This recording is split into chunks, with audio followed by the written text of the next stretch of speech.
formulation system.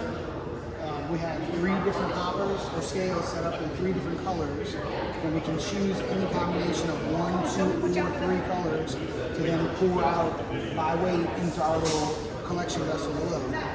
So I'll go ahead and I'll choose, we make green, so I'll take a little bit of yellow, a little bit of blue.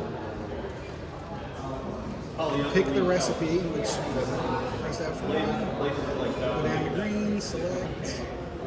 So we're going to see this much come out of both of these once we press the start button. I'm just going to go from blue first, then the yellow. So we'll start.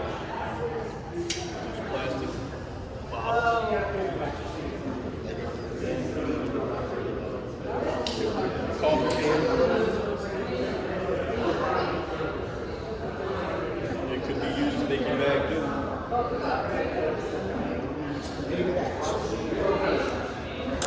Perfect. So now it's done.